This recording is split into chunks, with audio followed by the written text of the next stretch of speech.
vamos lá, granulometria, então, aula 2. Ensaios, então, a gente já viu teor de umidade natural, limite de consistência, e vamos, né, para esses próximos aí, que dão continuidade para a parte de caracterização. Vamos lá.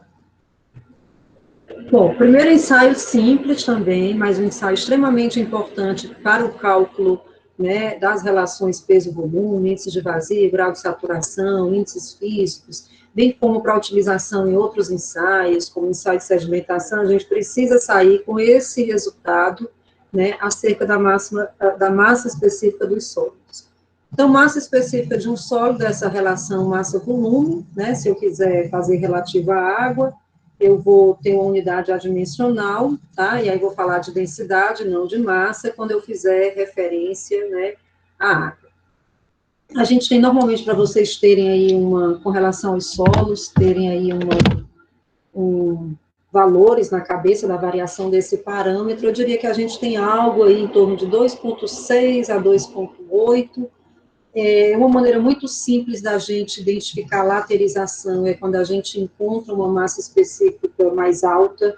Então, a gente acabou de falar de comportamento de solos lateríticos, tá? Um bom indicativo de laterização é quando você executa um ensaio de massa específica de sólidos, por exemplo, e identifica um valor aí acima de 3, tá? Então, normalmente são materiais, né, mais pesados, os materiais lateríticos, porque tem óxidos de ferro, que aí acabam resultando numa massa específica, né, dos sólidos maior. Aqui, normalmente, né, a gente pegou alguns solos aqui da região metropolitana de Fortaleza e fez essa relação massa específica com quilo de finos, para vocês verificarem, né, algo dentro desse intervalo de 2,6 a 2,8, então, nesse caso específico da região metropolitana, a gente tem massas específicas baixas, 2,6 a 2,66 a 2,7, né? O que é um primeiro indício que a gente não teria laterização dentro da região metropolitana de Fortaleza. Na verdade, a gente tem, né, algumas obras realizadas na metropolitana de Fortaleza, até o presente momento, eu digo, a gente vem acreditando que a classificação da ASTO está funcionando. A região metropolitana do Cariri, aí, como vocês viram na aula anterior, a gente já parte, né, de outros pressupostos. Bom, esse é um ensaio, só relembrando, é o ensaio do piquinômetro, né? Alguém lembra desse ensaio? Fizeram esse ensaio, né? A gente faz com agregado, às vezes esse piquinômetro é menor, é maior, então a gente faz com solo. Então, normalmente, o que a gente faz? Esse é um ensaio onde a gente pesa o piquinômetro vazio, limpo e seco. A gente, então, vai ter um resultado P1 aí, né, que é o peso do piquinômetro. Depois, a gente coloca uma quantidade de solo no piquinômetro e tem o peso P2. Depois, a gente coloca uma quantidade de água destilada para cobrir a amostra, mexe e coloca numa bomba de vácuo para expulsar o ar presente na amostra. Aí, no terceiro momento, então, veja, a gente tem P1, P2, no terceiro momento, a gente enche o piquinômetro até uma marca P3, tá? A gente enche até o limite dele e depois mede, tá, o peso, determina o peso P3, tá? Após a pesagem, a gente também insere um termômetro, porque vocês vão ver que há uma variação desses pesos com relação à temperatura, então o piquinômetro ele é calibrado numa determinada temperatura, então a gente precisa conhecer essa temperatura para poder conhecer o peso real do piquinômetro, tá? Então, vocês vão ter uma curva de calibração, eu vou mandar para vocês também essas curvas, tá? E aí, depois, eu obtenho o peso do piquinômetro cheio de água destilada, P4, até a marca de referência, a partir da curva de calibração do piquinômetro, entrando com a temperatura T. Então, a gente tem o peso P1, P2, P3 e P4. Aí, o que a gente tem, né? A densidade, então, é a massa dividido pelo volume. Se a gente for ver a massa, então, é o peso P2 menos o peso P1, tá? Eu vou ter o piquinômetro, né, seco, o piquinômetro com solo, se eu fizer essa diferença, eu acho a massa de solo. E o volume, tá? Vai ser o volume de água correspondente, então, ao deslocamento dos grãos, tá? Então, o que é que a gente faz? O volume de água, a massa do piquinômetro, após a adição do solo, como eu coloquei aqui, a massa da amostra, desculpa, é P2 menos P1, a massa de água na calibração é o peso P4 menos o peso P1, lembre-se do P4 eu enchi de água, o peso P1 é ele seco. A massa de água no piquinômetro após a adição do solo é o peso P3 menos o peso P2.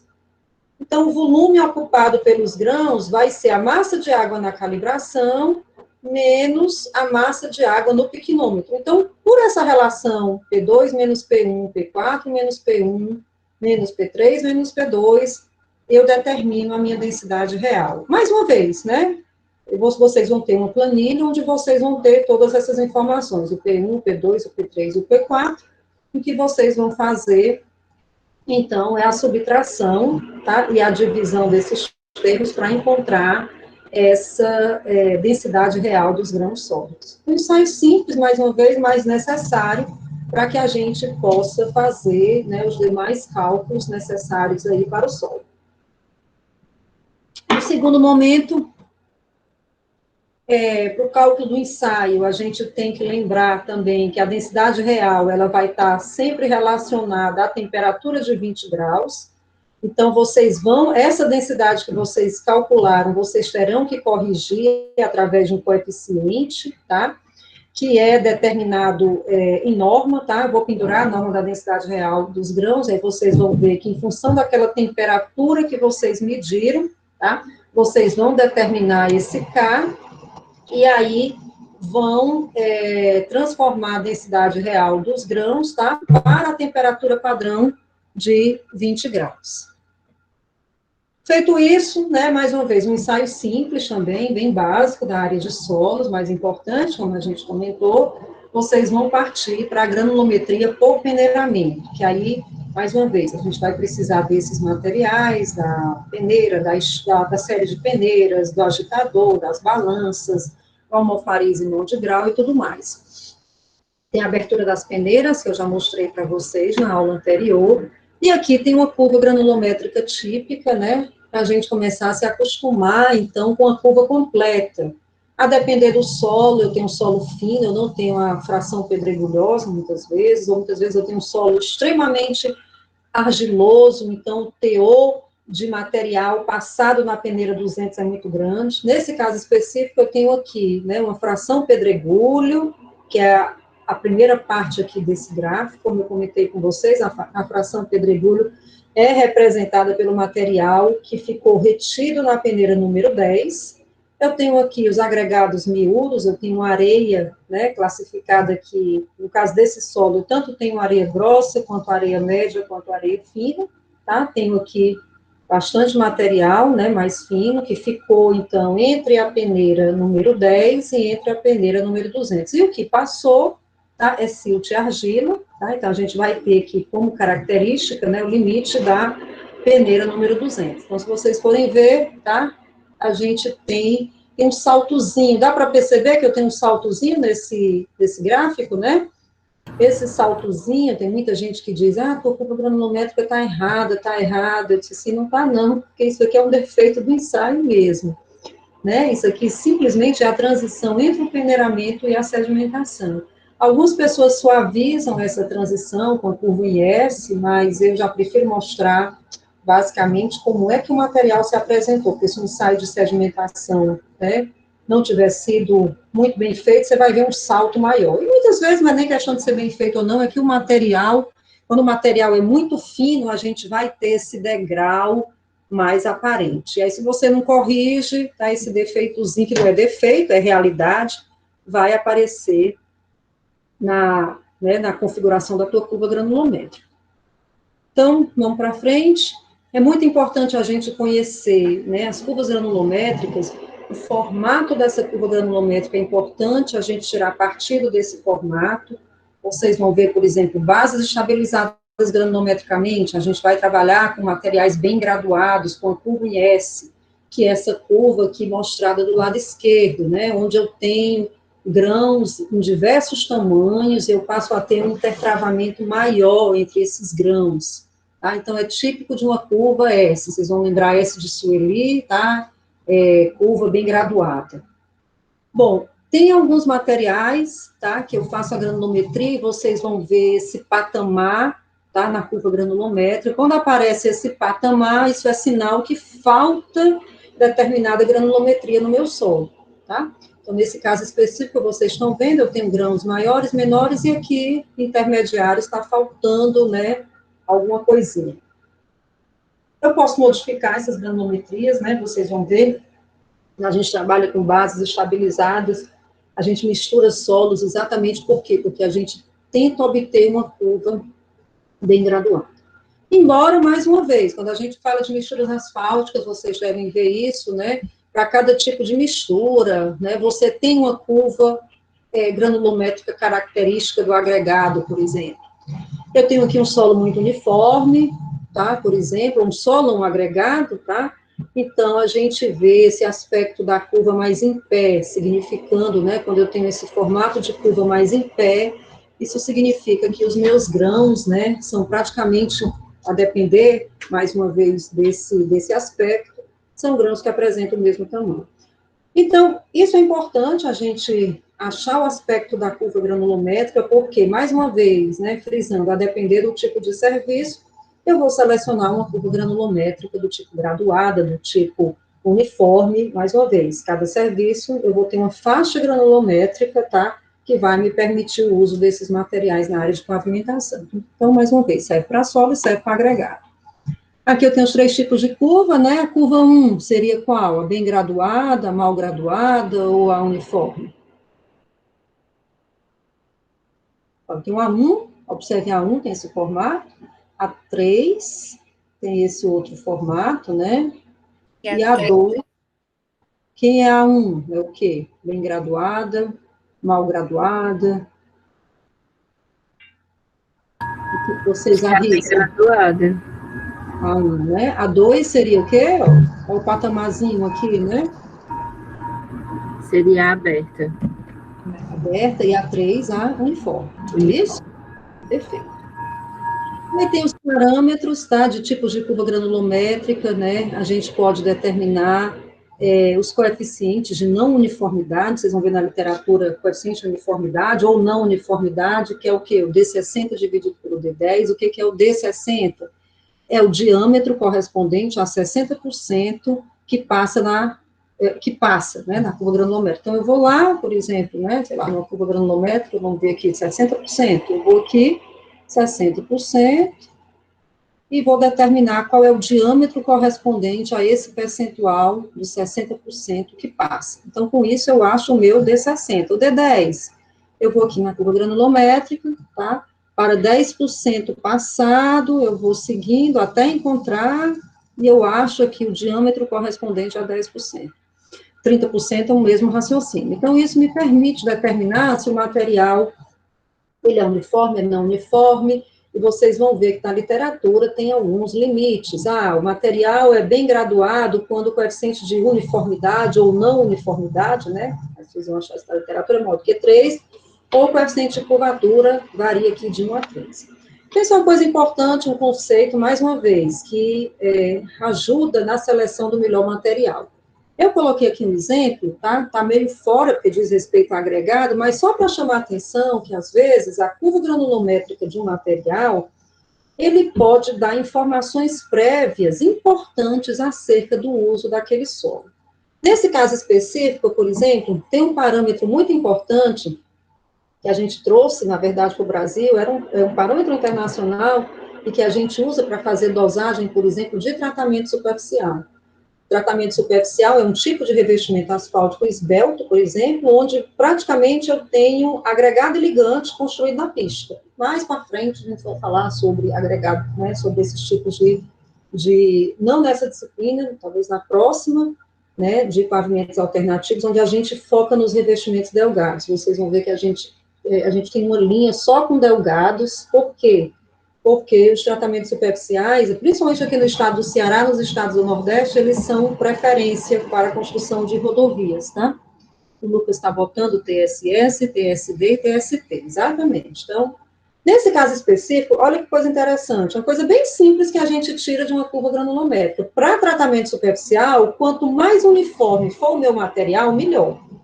E aí a gente vai para as regras do DENIT e vê, por exemplo, que as normas do DENIT para tratamento superficial, o agregado não te fornece uma granulometria bem uniforme. Aí a gente adapta, até tem as regras aqui da SOP, atual SOP, e a gente já vê um formato mais uniforme, e hoje a gente tem um simples parâmetro que a gente tira da curva granulométrica, a gente chama aqui de PUC, tá? Esse PUC é uma relação entre diâmetros dos grãos, diâmetros e porcentagens que passam. Então, normalmente, a gente quer um tamanho de grão, para que a gente tenha um bom desempenho desse material, de 0,7 m a 1,4 m. Mas quem é m, professora? M nada mais é do que o conceito do diâmetro médio. O que eu chamo de diâmetro médio? Eu vou aqui em 50% que passa na minha curva granulométrica, e eu determino o diâmetro correspondente a 50% do que passa. Em função disso, eu vou calcular o 0,7 m e o 1,4 m. E vou achar o meu PUC. Quanto menor for o meu PUC, melhor vai ser a seleção do meu agregado para esse serviço de tratamento superficial. Ou seja, quanto mais em pé for a minha curva, melhor. Então, mais uma vez, né, eu já estou falando aqui de agregado e tudo, mas é só para chamar a atenção que uma simples curva granulométrica pode, por exemplo, fazer a seleção de melhores materiais para a construção de pavimentos. Nesse caso específico, né, os tratamentos superficiais do tipo simples. Okay? Só para dar um exemplo de aplicação. Bom, análise granulométrica a gente já viu, também a gente falou um pouquinho, eu vou secar minha amostra Y, vou determinar a unidade higroscópica, o peneiramento vai ser executado na fração que passa na peneira 200, ou, aliás, que está retido na peneira 200, o que passa na peneira 200 eu só consigo determinar com ensaio de sedimentação. O ensaio é simples, eu vou passando o solo por diversas peneiras, tá certo? E aí eu vou pesando a quantidade que fica retida em cada peneira. Então, vou lá, pego a peneira número 10, qual foi a porcentagem retida? Qual foi o peso retido? Né? Peso, e aí depois eu determino esse peso em termos de percentual. Então, o percentual retido é o peso do solo seco retido na peneira, dividido pelo peso da amostra total seca. Depois eu determino a porcentagem retida acumulada, que é o somatório do percentual retido na peneira sempre acima, né? Acima da 2 eu tenho outras peneiras, a de 4,8, né? Outras peneiras acima, e aí eu meço a porcentagem retida acumulada para aquela determinada peneira. E aí, com isso, eu calculo a porcentagem que passa, que é 100%, menos a porcentagem retida acumulada, e fecho a minha curva granulométrica, né? Ó, curva granulométrica, ela vai ser representada pela porcentagem que passa, pelo diâmetro dos grãos em milímetros, essa escala, né, ela é logarítmica, a escala, né, do eixo horizontal. Bom, então, né, não tem muito, tá, eu diria, eu ensaio, mais uma vez, um ensaio muito simples, mas extremamente importante, por exemplo, para selecionar um agregado, para um concreto asfáltico, para um SMA, para uma mistura estabilizada granulometricamente, para um solo cal, para um solo cimento. Então, a gente precisa ter informações da granulometria, por exemplo, até para tomar a decisão de qual tipo de mistura a gente vai investir. Ah, o solo é ruim, expansão alta, contração alta, a gente resolve estabilizar aquele solo. Cal ou cimento, professor? Aí lá vai, a gente já sabe pela literatura e pela experiência que materiais mais argilosos combinam melhor com a cal, materiais mais arenosos combinam melhor com o cimento. Então, a gente precisa ter essas informações granulométricas para poder tomar essa decisão.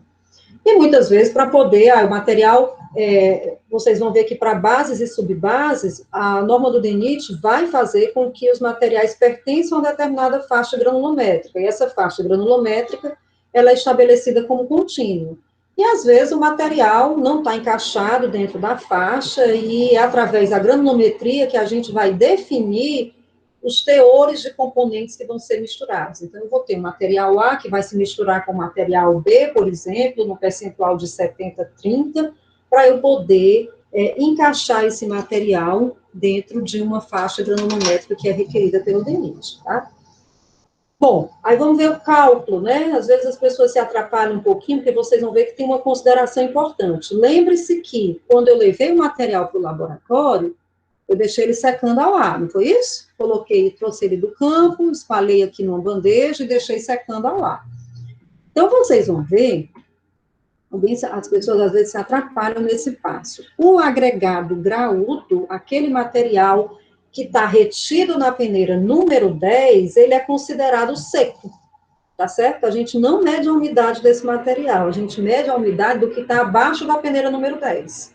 Então, o que acontece? Vocês estão vendo aqui, cálculo do peso, aqui vem o passo a passo, que é exatamente a gente vai considerar um peso A, um peso B e um peso C.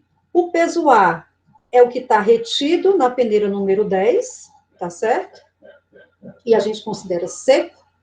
O peso B é o que passou na peneira número 10, e a gente considera que está úmido, e vai botar para secar em estufa, e vai achar a umidade, em função da umidade, acha um chamado peso C, que é o peso C, que é o que esse slide está mostrando. Então, ele está mostrando aqui, o peso parcial seco da amostra total, A, é a soma dos pesos das frações retidas na peneira de número 2 e nas de maior abertura. Então, ou seja, o A, eu estou considerando a fração pedregulho, tá certo?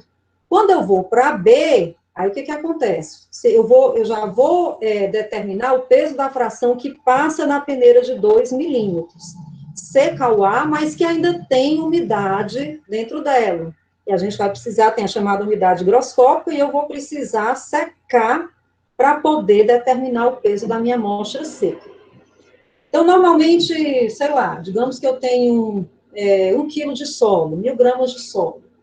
Aí, digamos que 100 gramas desse solo ficou retido na peneira número 10.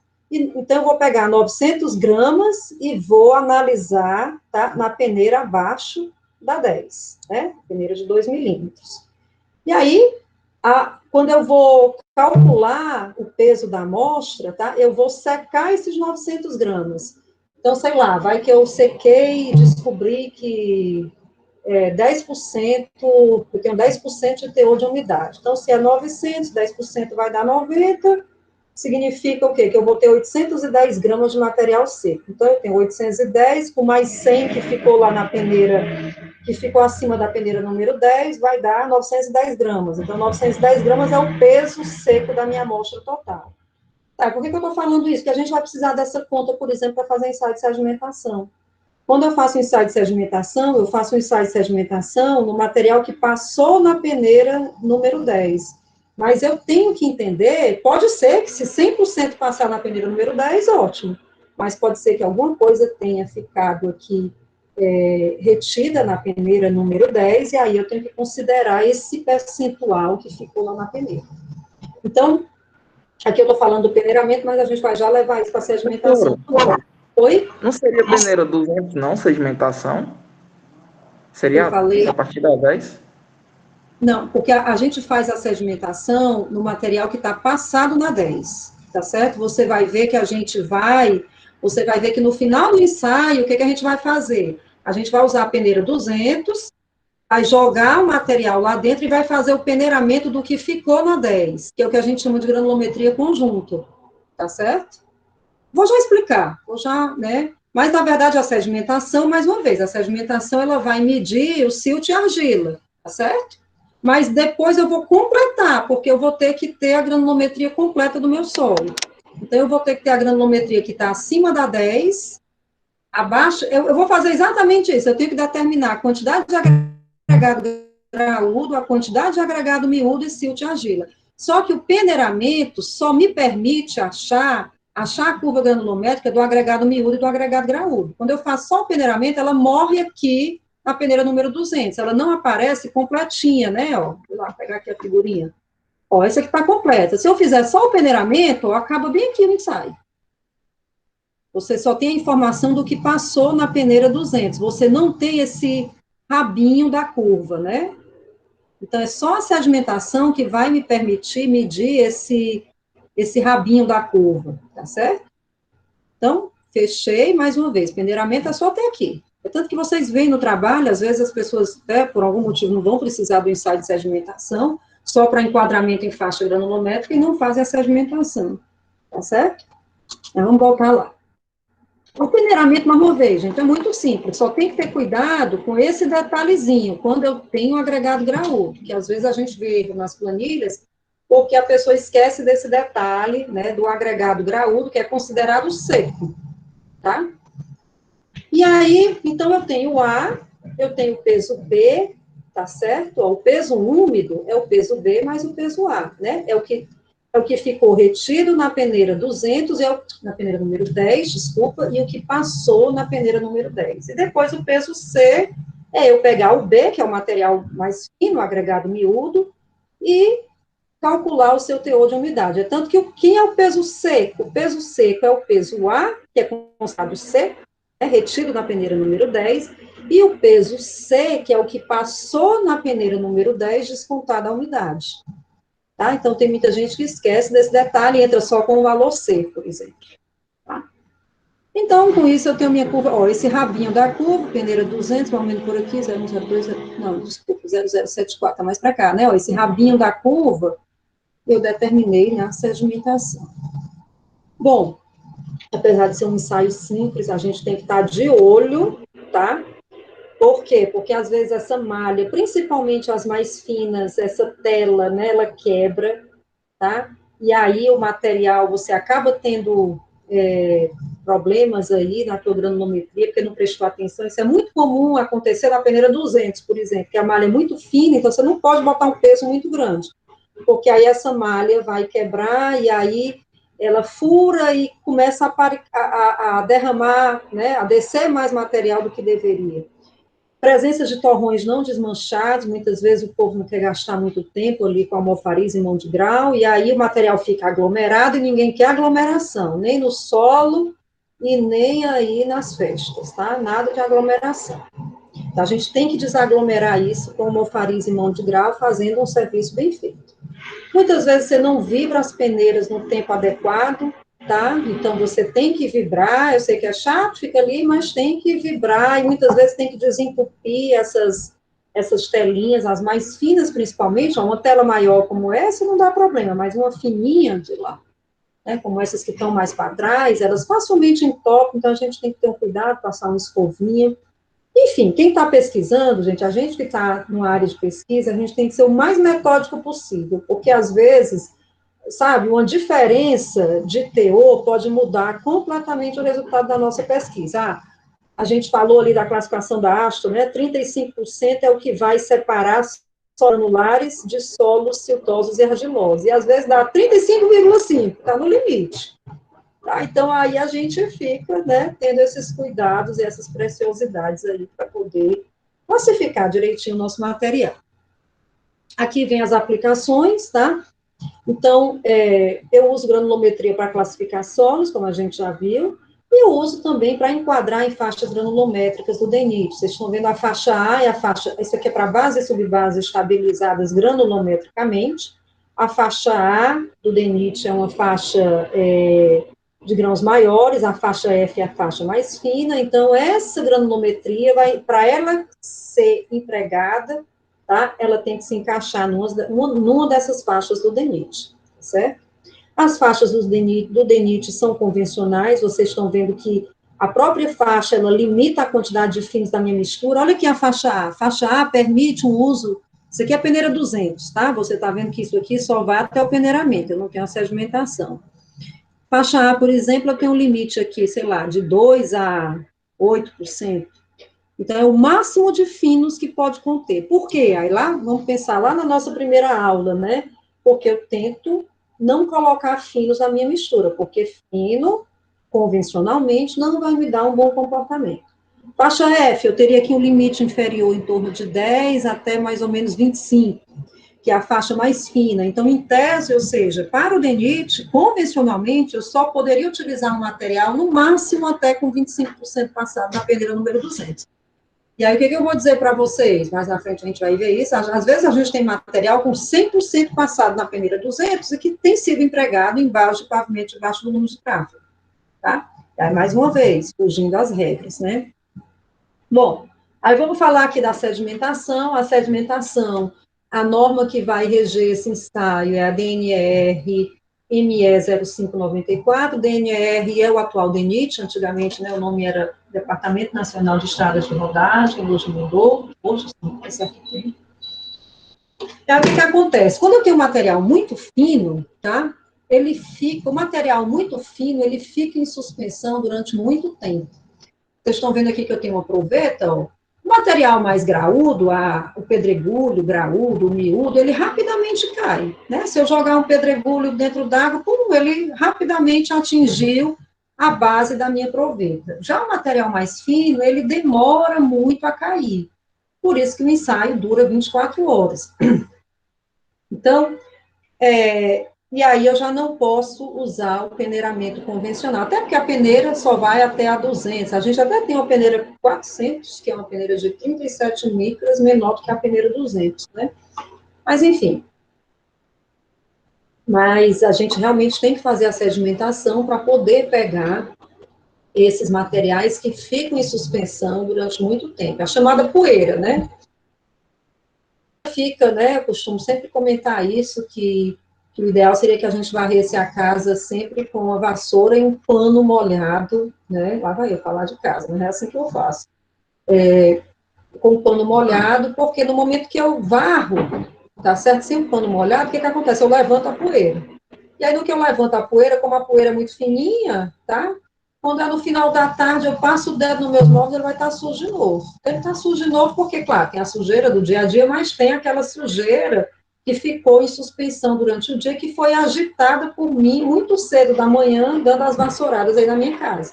Tá? Passar o mop spray, professora. É? O mop spray. Sai botando os sprays, né? Eu aqui em casa. Não, mop spray é aquele mop que ele já passa o pano. É a revolução da limpeza doméstica, professor. Qual é essa aí, Tiago? Tiago, você vai me mandar aqui por e-mail, por WhatsApp, viu?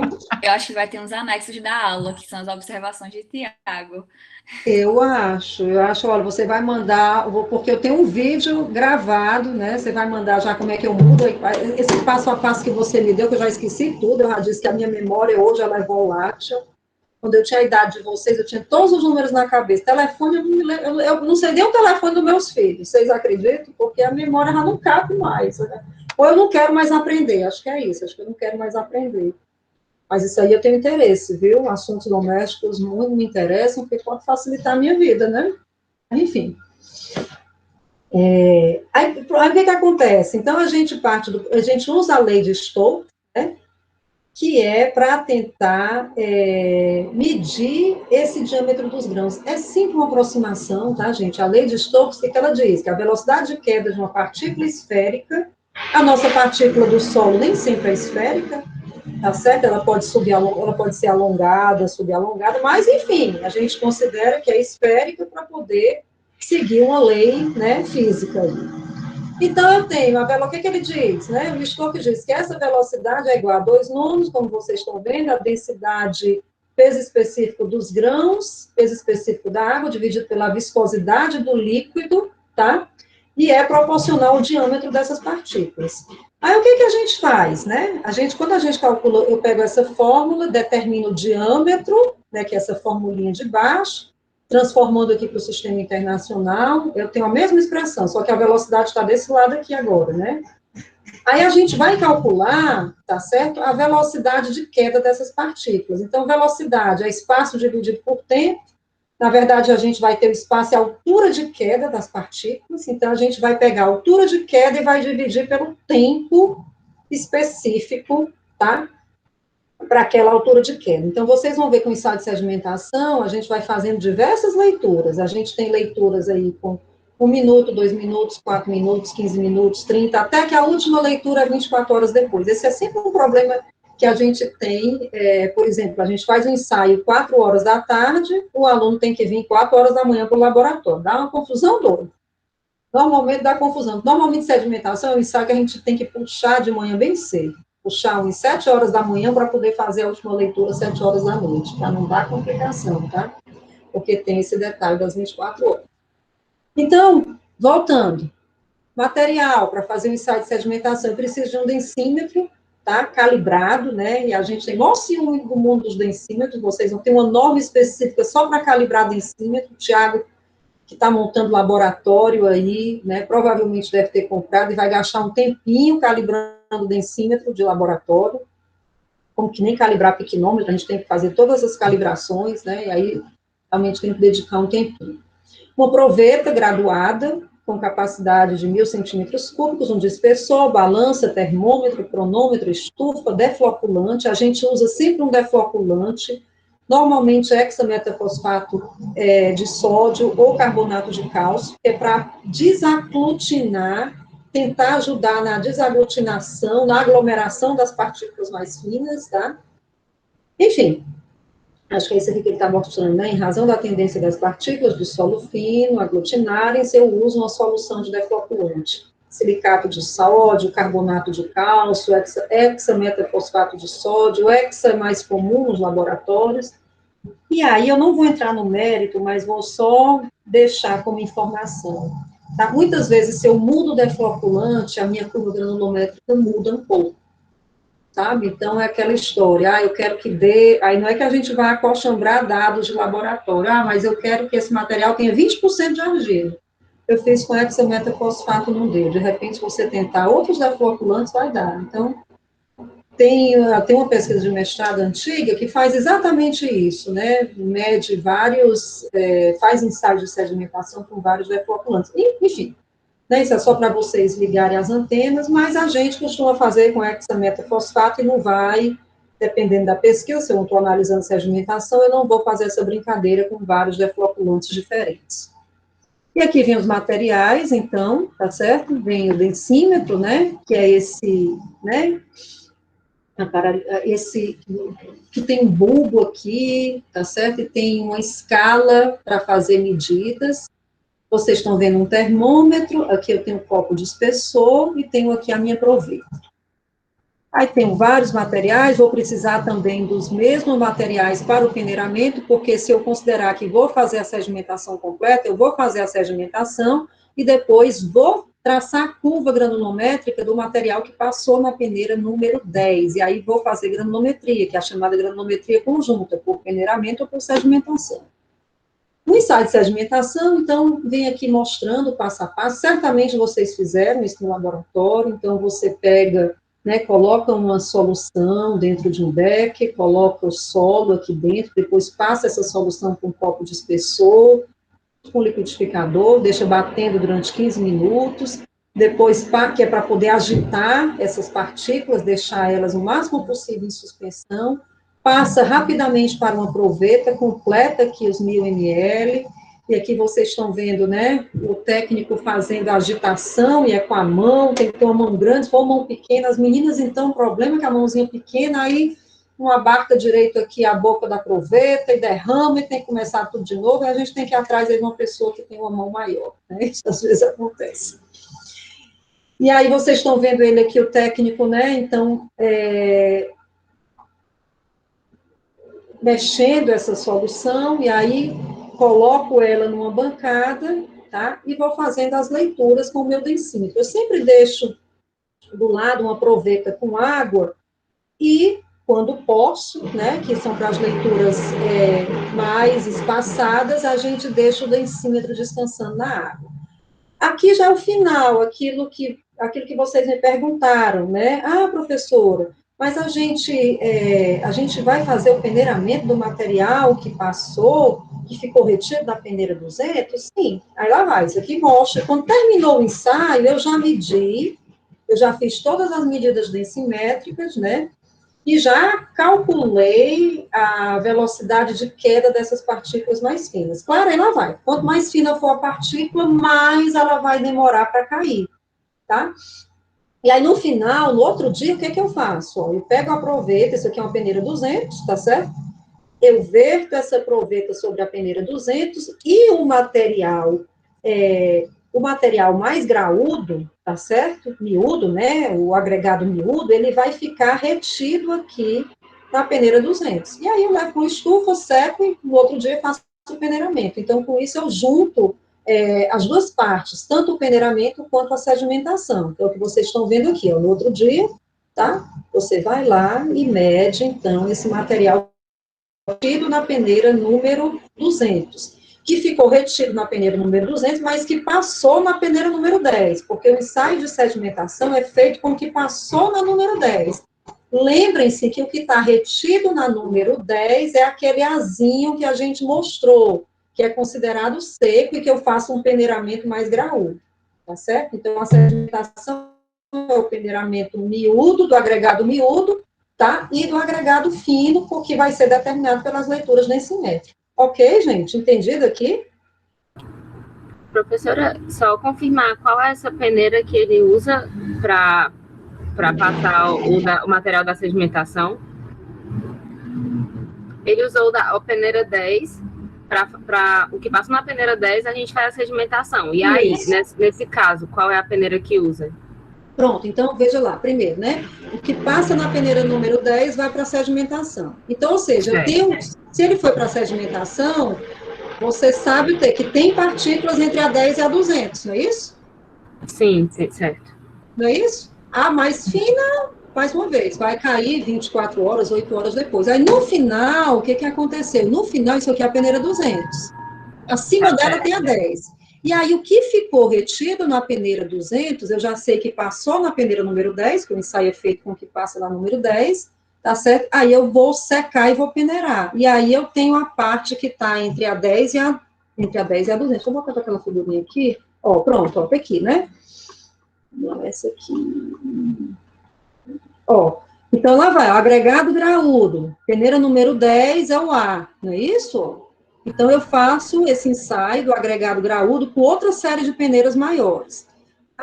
O que passou na peneira número 10, que é a de abertura 2 milímetros, é o quê? Agregado miúdo, silt e argila. Essa parte da 10 e da 200, onde é que eu pego o agregado miúdo? Eu pego nessa etapa aqui, ó. Que é essa etapa que está mostrando essa figurinha. Isso aqui é uma peneira 200, ó. Já passou na 10 e agora está retido na 200, tá? Então, eu vou fazer o peneiramento dessa fração, que é a fração miúda, certo? Certo, entendi. Bom, aí lá vai. Aí aqui vem mostrando, né, que eu vou efetuar as leituras do densímetro. Vou mostrar a planilha, que eu acho que é mais rápido. Deixa eu aqui. Pronto, então, ó, lá vai, ó. Isso aqui é uma planilha típica que vocês iriam tá fazendo na aula de hoje. Vocês estão vendo aqui, ó. Lembra que eu falei aqui, ó, o diâmetro é o quê? A altura de queda dividido pelo tempo, né? Essa altura de queda eu vou já conversar sobre isso. Mas o tempo é estabelecido como padrão, ó. A cada tempo, para 30 segundos, eu vou lá e tiro uma primeira leitura densimétrica, anoto na minha planilha. Para 1 minuto, eu tiro uma outra leitura. Para 2 minutos, eu tiro uma outra leitura. E assim vai. A 4 minutos, 8 minutos, 15, 30, 1, 2, 4, 8, até que a última leitura é feita com 24 horas. Então, isso aqui são os tempos, tá? E aqui é a minha leitura densimétrica, tá certo? Que eu anoto com o meu densímetro, tá? Essas 3 leituras, vocês vão ver que elas são muito rápidas, né? 30 segundos, 1 minuto e 2 minutos, elas são tão rápidas que o densímetro fica dentro do líquido. Eu não faço aquela transferência que eu tinha mostrado para vocês aqui. Eu digo, normalmente eu uso aqui, tá? Eu uso uma proveta com água e o densímetro dentro. Não dá tempo para as 3 primeiras leituras. Então, ele fica aqui dentro, fica balançando, tá? Porque as amostras vão caindo, né? Principalmente o agregado miúdo, maior, ele já vai caindo rapidamente. E aí, balança aqui, a gente tem que ler isso muito rápido, tá? E eu não tiro, e esse detalhe é importante, do fato de eu não tirar o densímetro nas 3 primeiras leituras, porque isso vai ser importante quando a gente falar da altura de queda. Então, guardem isso aí, tá? Então, o densímetro não sai nessas 3 leituras. Então, aqui ele vai dizendo, né, efetuar leituras do densímetro para meio minuto, 1 minuto, 2 minutos, né, aqui explica, né, ela está colocada aqui, deixando dentro da proveta. Depois eu retiro lenta e cuidadosamente o densímetro da dispersão, e aí eu coloco aqui, né, nessa solução de água. E aí eu vou fazer leituras de 4, 8, 15, 30, até chegar em 24 horas, tá? A contar do início da sedimentação. Então, mais ou menos uns 30 segundos antes, eu já estou posicionado, eu já tirei o densímetro da proveta com água, e já vou colocando ali, né, uns 30 segundos, 15 segundos antes, para ele poder se acalmar e a gente fazer a leitura, que você fica vendo que fica balançando, né, o tempo todo. Bom, feito isso, né, aquilo que eu expliquei para vocês, cerca de 15 a 20 segundos antes de cada leitura, mergulha cuidadosamente. Depois, né, eu também tenho que medir a temperatura, eu tenho um termômetro que vai medir a temperatura, porque vocês vão ver que o densímetro é calibrado também numa determinada temperatura, e esse, como ele é de vidro, ele tem um bulbo dentro dele, ele se dilata com a temperatura, então a gente precisa entrar com essa temperatura para corrigir essa leitura. Na hora que eu coloco o meu densímetro aqui, dentro da minha proveta, como eu digo, tem algumas coisas que vão acontecer que a gente precisa corrigir. Eu tiro uma leitura densimétrica, mas eu tenho que considerar que essa leitura não é exatamente a leitura correta, porque eu tenho a questão do menisco, deixa eu ficar mais para frente, às vezes eu vou lá para frente, lá para trás, mas eu vou falar de correção porque engatou com a minha fala.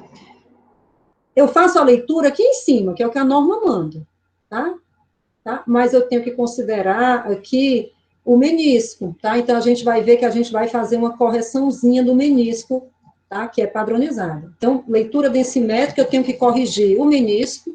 O defloculante, quando eu coloco o defloculante, tá? Seja o hexametafosfato, seja o carbonato de cálcio, eu vou deixar aquela solução mais pesada. E aquele densímetro é calibrado sem o defloculante, tá certo? Então, eu também tenho que fazer uma correção aqui do defloculante.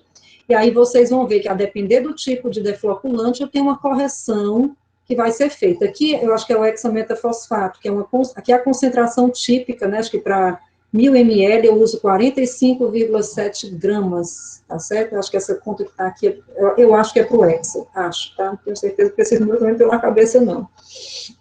Então, aqui tem uma correção típica, tá? Que deve ser do hexametafosfato, a ser desconsiderada nessas leituras. E tem a questão da temperatura. Vocês vão ver que o densímetro, ele é calibrado, ó. Vocês estão vendo que quando a temperatura varia, tá certo? Mais uma vez, ele sofre uma dilatação térmica, tá? E aí, essa leitura, eu tenho uma curva de calibração da temperatura em função da leitura densimétrica. Então, eu tenho que pensar que eu tenho essas 3 correções. Deixa eu ir lá para a planilha, só para não confundir muito a cabeça de vocês. Então, ó, eu tenho aqui, leitura foi a leitura que eu fiz, tá certo? No meu densímetro. Aqui eu anotei a temperatura do ensaio, tá certo? A temperatura, né, ali do líquido. Então, eu anoto, por quê? Porque eu preciso dessa informação para poder, possivelmente, fazer uma correção de temperatura. Aqui eu tenho uma correção do menisco típica de 3,41, que dependeu do tipo de defloculante que foi utilizado. E aqui eu tenho uma leitura corrigida, tá certo? Então, vocês vão ver que eu peguei essa leitura, 25, subtraí da leitura do menisco, tá certo? E achei esse 21,59. Essa planilha era para, já podia fazer tudo junto. 21,59, vocês vão ver que aparece aqui um 22,23, que é uma leitura corrigida final. Por quê? Porque aqui já foi considerado, essa aqui é uma planilha em Excel, então essas células são calculadas automaticamente. Aqui, como eu tenho 22,23, eu certamente já coloquei o defloculante, a correção do defloculante, e coloquei a correção da temperatura, que é uma equaçãozinha, ou então, né, normalmente o que a gente faz, a gente joga a equação dentro da célula do Excel, para poder já calcular, ele pega essa temperatura de 28, aí tem uma equação, e ele vai lá e já acha a correção da temperatura. Então, só recapitulando, na sua leitura, mas eu preciso corrigir. Então, dessa leitura, eu chego numa leitura final, que é uma leitura corrigida, onde eu calculei, tá, a influência do menisco, da temperatura e do defloculante, tá? Entendido, gente? Tem gente que se... Mas não tem gente que aqui dá uma amarrazinha, mas, mais uma vez, isso é só você tem tudo planilhado, né, e tem que entender o que está por trás disso, que são essas correções e essas curvas que eu vou mostrar para vocês. Quando eu pendurar a prática, vocês vão ver que eu vou pendurar as curvas de calibração do meu densímetro também, tá certo? Vamos voltando aqui. Deixa eu ver, falei, né, daqui, falei daqui, né, isso que eu já falei também. Ó, a curva de calibração do densímetro, mais uma vez, vou voltar, ó, eu tenho uma leitura densimétrica que vai variar conforme a temperatura, tá, do ensaio, tá? Aqui, a altura de queda, né, aquilo que eu comentei com vocês. Aqui vocês estão vendo que eu tenho leitura do densímetro por altura de queda. Lembre que aquela velocidade, ela é o quê? Ela é a altura de queda, que é a altura, né? Por unidade, a velocidade vai ser a altura dividida pelo tempo. Essa altura de queda, também ela é oriunda da curva de calibração do densímetro. O que é que vai acontecer? Vocês estão vendo duas curvas, é o que eu chamo aqui, acho que de curva A e de curva B. A curva A é essa curva que está em azulzinho, tá certo? As 3 primeiras leituras, como eu comentei com vocês, o densímetro fica dentro da solução. Então, eu pego aquela minha leitura corrigida, eu vou para as 3 primeiras leituras, né, que são as leituras iniciais, eu calculo, eu determino a minha altura de queda. Para as demais leituras, eu vou nessa curvinha aqui em preto, tá? Então, eu pego a leitura do densímetro, tá? E determino a altura de queda. Que aí, vamos ver aqui lá na figurinha. Aqui eu já botei a altura de queda, né? Vocês estão vendo aqui? Altura de queda, ó, porque isso aqui tudo é retirado lá daquela curva de calibração, ó, 12,60, 13. Eu tenho altura de queda e tenho tempo. Se eu tenho altura de queda e tenho tempo, eu tenho velocidade, né? Que é o que vocês estão vendo aqui, ó. Como é que eu calculo o diâmetro?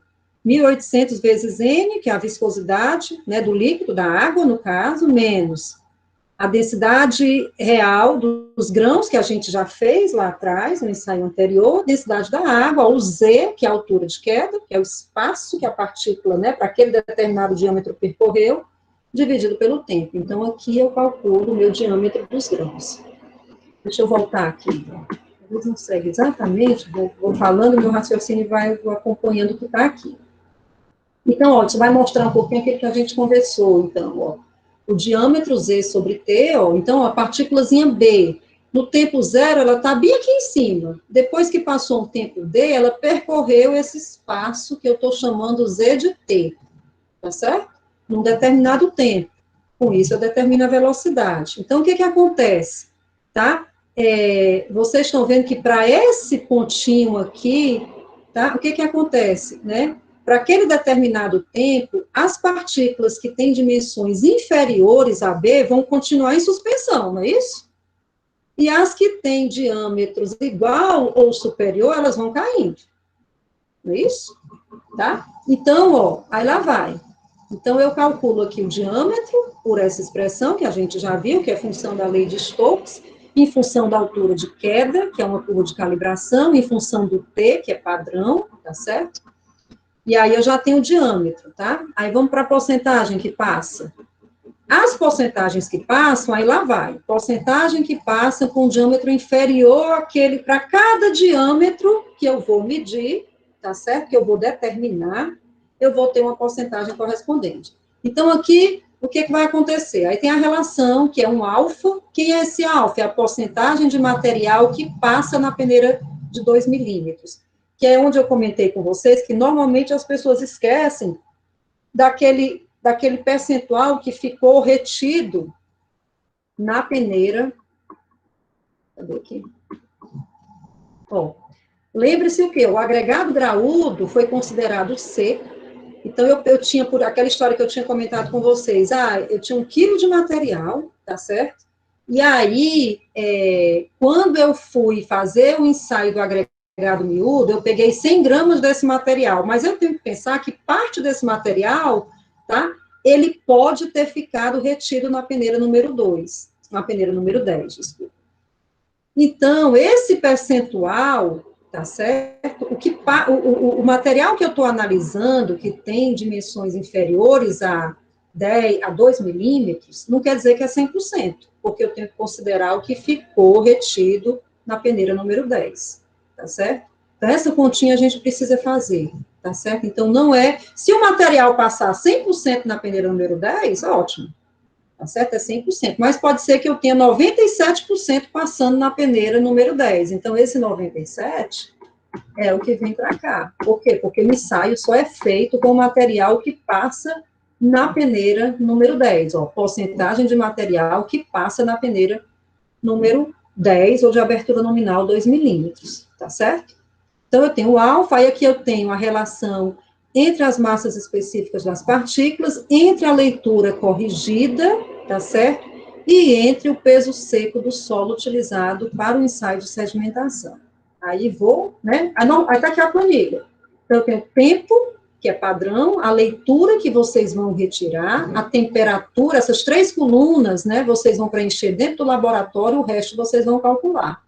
Correção do menisco, você vai ter lá, né, para aquele determinado densímetro, você vai ter essa correção padrão. A leitura corrigida, então você já vai ter que considerar essas correções no menisco, da temperatura e do defloculante. A altura de queda, tá certo? A gente já viu também. E o diâmetro dos grãos, né, vão ser calculados aqui por essa expressão, baseado na lei de Stokes. E a porcentagem baseada nessa expressão que a gente acabou de manipular, certo?